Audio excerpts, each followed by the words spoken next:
할렐루야. 브라미스 성도 여러분, 밤새 잘 주무셨습니까?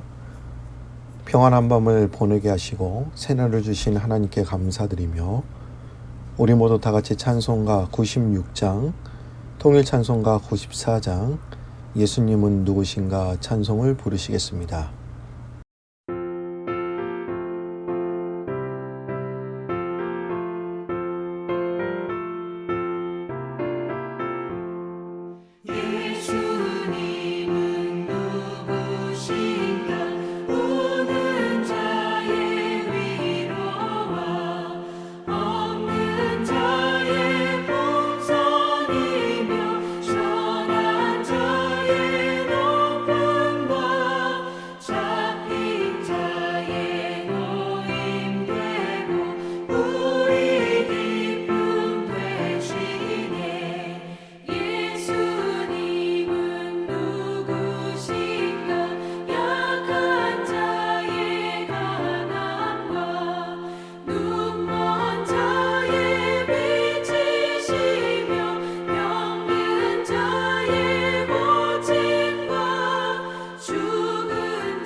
(9월 14일) 월요일, 하나님께서 우리에게 주신 말씀은 창세기 44장 18절에서 34절까지의 말씀이 되겠습니다. 유다가 그에게 가까이 가서 이르되, 내 주여, 원하건대 당신의 종에게 내 주의 귀에 한 말씀을 아뢰게 하소서. 주의 종에게 노하지 마소서. 주는 바로와 같으심이니이다. 이전에 내 주께서 종들에게 물으시되 너희는 아버지가 있느냐 아우가 있느냐 하시기에 우리가 내 주께 아뢰되 우리에게 아버지가 있으니 노인이요 또 그가 노년에 얻은 아들 청년이 있으니 그의 형은 죽고 그의 어머니가 남긴 것은 그뿐이므로 그의 아버지가 그를 사랑하나이다 하였더니 주께서 또 종들에게 이르시되 그를 내게로 데리고 내려와서 내가 그를 보게 하라 하시기로 우리가 내 주께 말씀드리기를 그 아이는 그의 아버지를 떠나지 못할지니 떠나면 그의 아버지가 죽겠나이다. 주께서 또 주의 종들에게 말씀하시되 너희 막내 아우가 너희와 함께 내려오지 아니하면 너희가 다시 내 얼굴을 보지 못하리라 하시기로 우리가 주의 종 우리 아버지에게로 도로 올라가서 내 주의 말씀을 그에게 아뢰었나이다. 그 후에 우리 아버지가 다시 가서 곡물을 조금 사오라 하시기로 우리가 이르되 우리가 내려갈 수 없나이다. 우리 막내 아우가 함께 가면 내려가려니와 막내 아우가 우리와 함께 가지 아니하면 그 사람의 얼굴을 볼 수 없음이니이다. 주의 종 우리 아버지가 우리에게 이르되 너희도 알거니와 내 아내가 내게 두 아들을 낳았으나 하나는 내게서 나갔으므로 내가 말하기를 틀림없이 찢겨 죽었다 하고 내가 지금까지 그를 보지 못하거늘 너희가 이 아이도 내게서 데려가려 하니 만일 재해가 그 몸에 미치면 나의 흰머리를 슬퍼하며 스몰로 내려가게 하리라 하니 아버지의 생명과 아이의 생명이 서로 하나로 묶여 있거늘 이제 내가 주의 종 우리 아버지에게 돌아갈 때에 아이가 우리와 함께 가지 아니하면 아버지가 아이의 없음을 보고 죽으리니 이같이 되면 종들이 주의 종 우리 아버지가 흰머리로 슬퍼하며 스올로 내려가게 함이니이다. 주의 종이 내 아버지에게 아이를 담보하기를 내가 이를 아버지께로 데리고 돌아오지 아니하면 영영히 아버지께 죄짐을 지리이다 하였사오니 이제 주의 종으로 그 아이를 대신하여 머물러 있어 내 주의 종이 되게 하시고 그 아이는 그의 형제들과 함께 올려보내소서. 그 아이가 나와 함께 가지 아니하면 내가 어찌 내 아버지에게로 올라갈 수 있으리까? 두렵건대 제 해가 내 아버지에게 미침을 보리이다.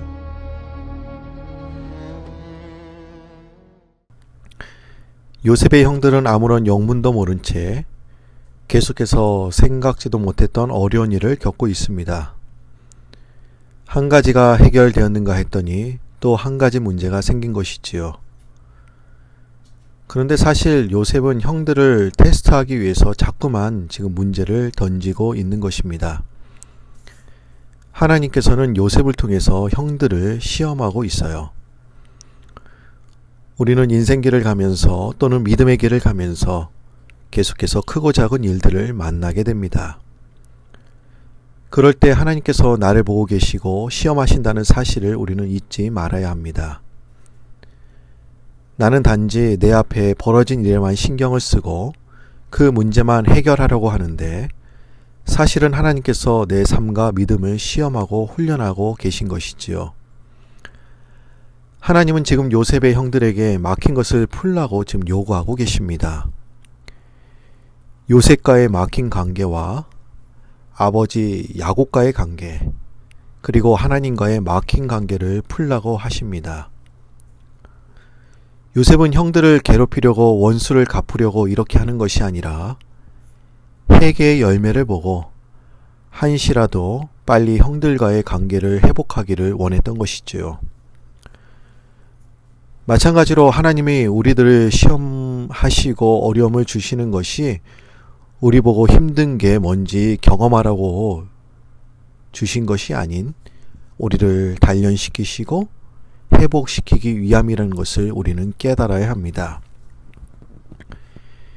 요셉의 형들은 요셉이 자기들을 잘 대접하자 마음이 놓였고 편안하게 음식을 먹고 또 양식을 사가지고 집으로 돌아갔습니다. 그러나 요셉은 마지막으로 한 번 더 형들을 시험하죠.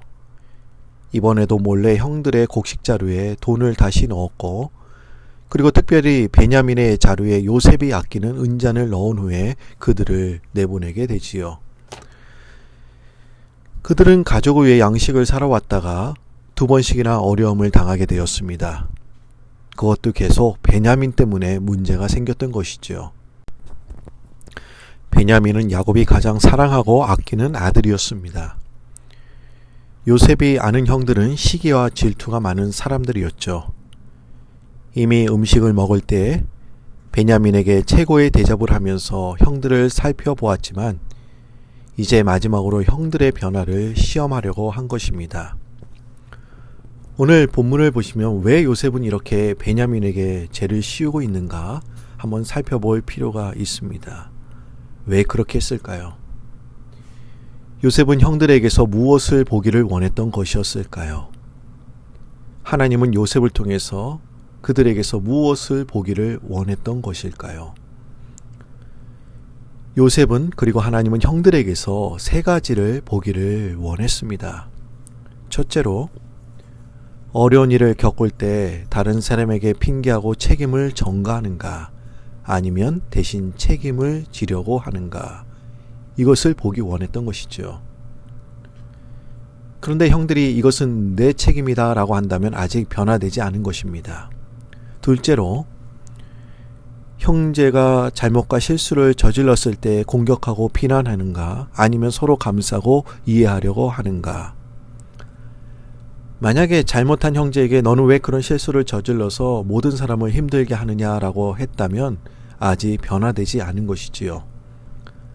마지막으로, 어려운 일을 당할 때 다투고 분열하는가? 아니면 서로 하나가 되는가? 만약에 나만 살아야 하겠다고 한다면 아직 변화되지 않은 것입니다. 형들은 요셉의 청지기가 따라와서 그들을 책망하자 요셉의 형들은 어떻게 말하고 있습니까? 어제 본문이긴 하지만 창세기 44장 7절 말씀을 보시기 바랍니다. 그들이 그에게 대답하되 내 주여 어찌 이렇게 말씀하시나이까? 당신의 종들이 이런 일은 결단코 아니하나이다. 요셉의 형들은 절대로 그럴 리가 없다고 말하고 있습니다. 지난번에 그들의 자루에 있던 돈도 그대로 다시 가져왔다고 하면서 자신 있게 뒤져보라고 지금 말하고 있지요. 또한 그들은 이렇게 말하고 있습니다. 9절 말씀을 보시기 바랍니다. 당신의 종들 중 누구에게서 발견되든지 그는 죽을 것이요 우리는 내 주의 종들이 되리이다. 요셉의 형들은 발견된 사람은 죽을 것이요 나머지는 종이 될 것이라고 말했습니다. 그러나 요셉의 청지기는 은잔이 발견된 사람만 종이 될 것이라고 말하고 있지요. 그래서 요셉의 형들의 자루를 내려서 하나씩 풀어보기 시작합니다. 그런데 베냐민에게서 은잔이 나오자 모두 깜짝 놀라서 할 말을 잊어버렸습니다. 너무나 놀라서 모두 옷을 찢고 나귀에 다시 짐을 싣고 요셉이 있는 성으로 돌아가게 되죠. 여러분, 사람은 어떤 경우에도 겸손해야 합니다. 어떤 사건에 부딪혔을 때 그 일 자체에 대해서는 깨끗하다 하더라도 하나님이 보시기에 다른 부분에 있어서 많은 부족과 허물과 결함이 있다는 것을 깨달아야 합니다. 요셉의 형들은 7절 말씀에 결단코 그런 일이 없다고 했어요. 절대로 그런 일이 있을 수 없다고 자신 있게 말하고 있죠. 물론 이들의 경우는 정말로 그들은 아무 잘못이 없었고 요셉이 그들을 시험하기 위해 그렇게 한 것이었습니다. 하지만 우리는 이 말씀 가운데 좀 곰곰이 이런 생각을 좀 해보면 좋겠습니다.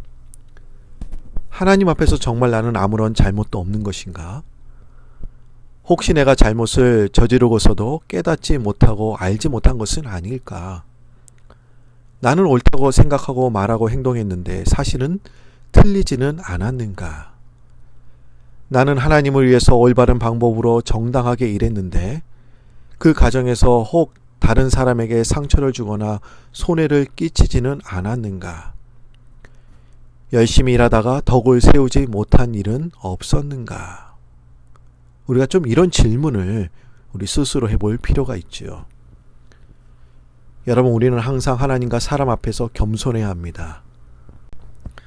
어떤 일과 사건이 발생했을 때 나는 아무 잘못이 없더라도 혹시 하나님 보시기에 다른 면에서 부족한 점이나 실수한 적은 없었는가를 겸손히 살펴보아야 합니다. 어떤 분이 이런 얘기를 했습니다.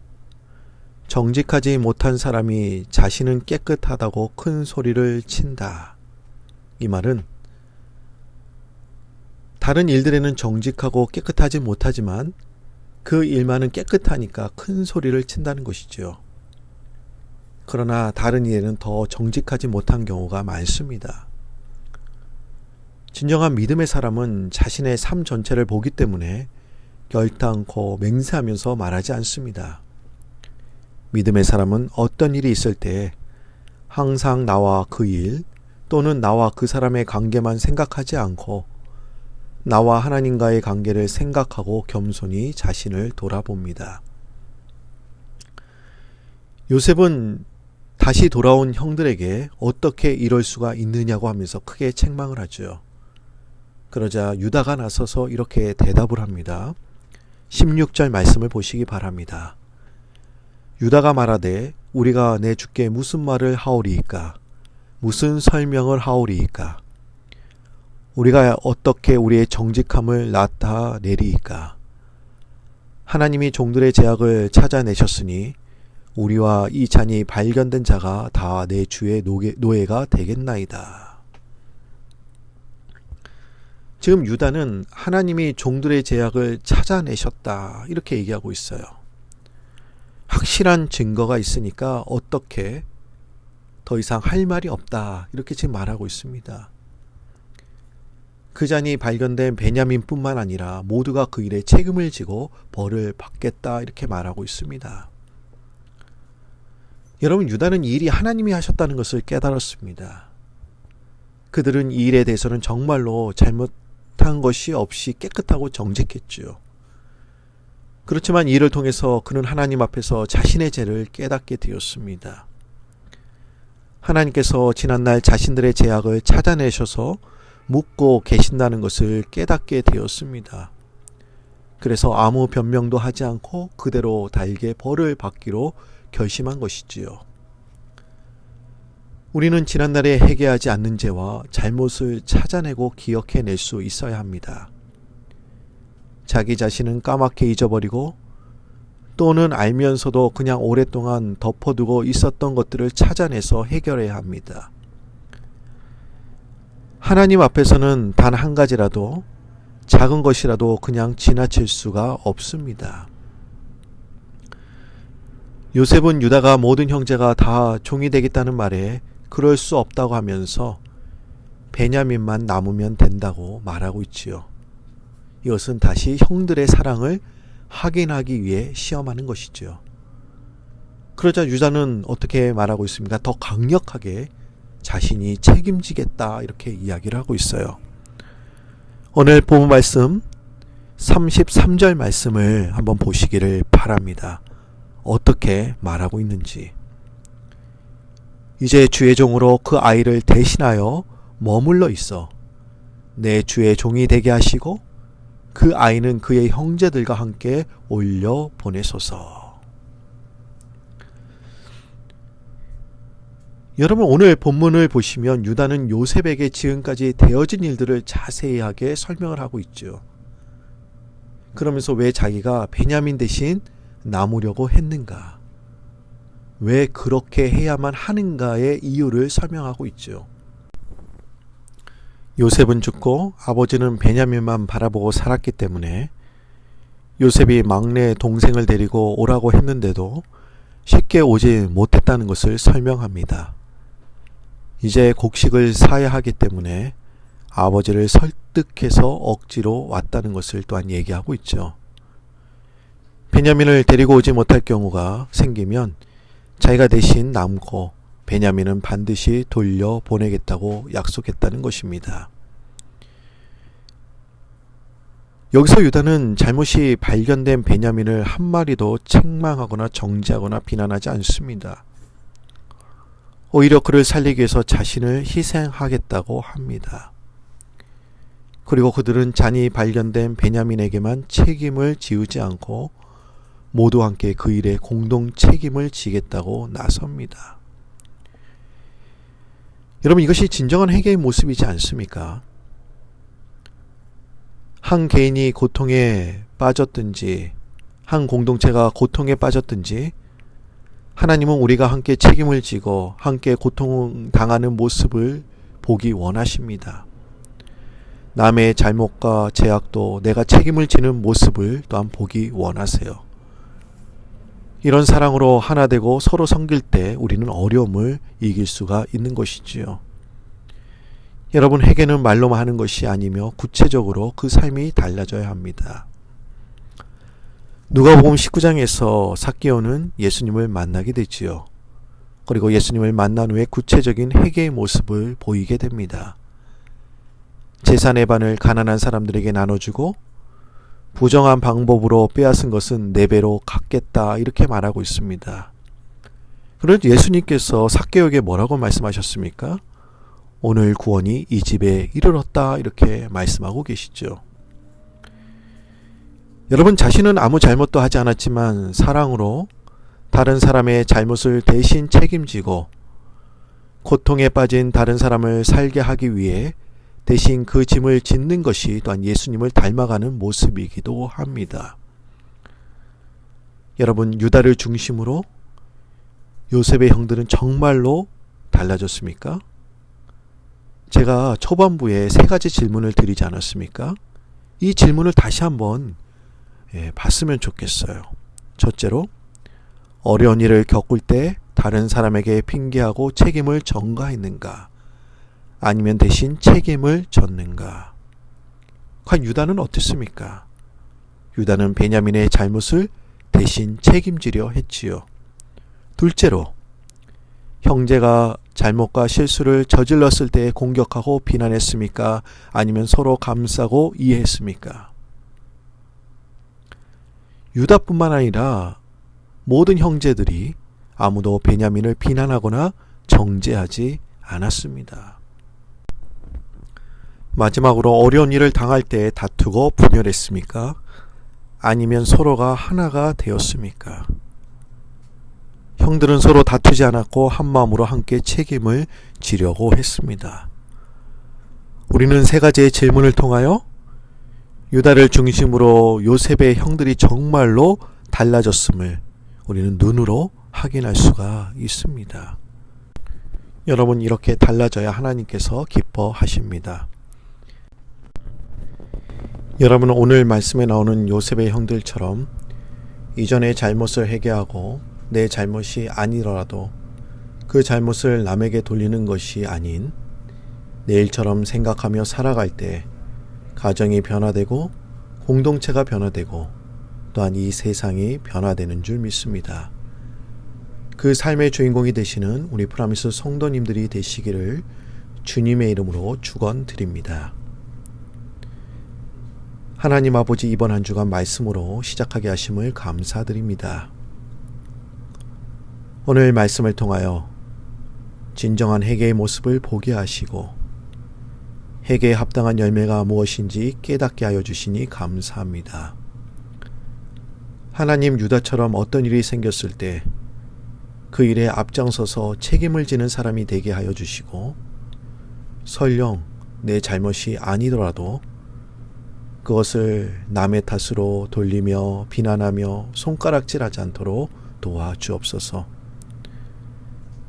다른 사람의 잘못을 발견했을 때 그를 책망하기 전에 우리 자신을 돌아보게 하시고 그의 잘못과 허물을 함께 지는 저희들 되게 하여 주옵소서. 나의 잘못은 아니지만 함께 그 어려움을 같이 질 때에 또한 그 문제를 해결할 수 있고 또한 하나님께서 도와주시는 줄 믿습니다. 하나님, 지금 우리는 코로나로 인해서 어려움을 겪고 있습니다.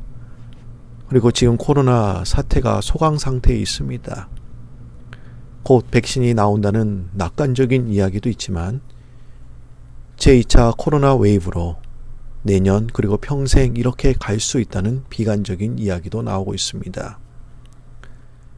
하나님, 이렇게 세상이 흉흉하고 그런 소문이 무성하지만 우리는 세상의 소리보다 하나님의 음성에 민감할 수 있도록 도와주시고 이 전염병의 중심에는 하나님이 계시고 또 우리가 그분을 믿고 따라갈 때 우리를 도와주신다는 사실을 믿고 살아갈 수 있도록 인도하여 주옵소서. 오늘 병상에 누워있는 한우들 하나님께서 직접 찾아가셔서 어루만져 주시고 치유하여 주옵소서. 이번 한 주간 믿음으로 승리하게 하시고 코로나로부터 우리를 보호하여 주옵소서. 모든 말씀 감사드리오며 예수님의 이름으로 기도드립니다. 하늘에 계신 우리 아버지여, 이름이 거룩히 여김을 받으시오며 나라 임하옵시며 뜻이 하늘에서 이룬 것 같이 땅에서도 이루어지이다.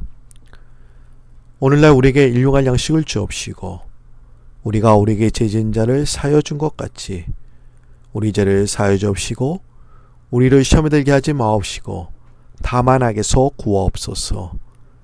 대개 나라와 권세와 영광이 아버지께 영원히 있사옵나이다. 아멘. 우리 모두 다 같이 오늘 주신 말씀 붙잡고 주여 세움 부르시면서 기도하겠습니다. 주여, 주여, 주여.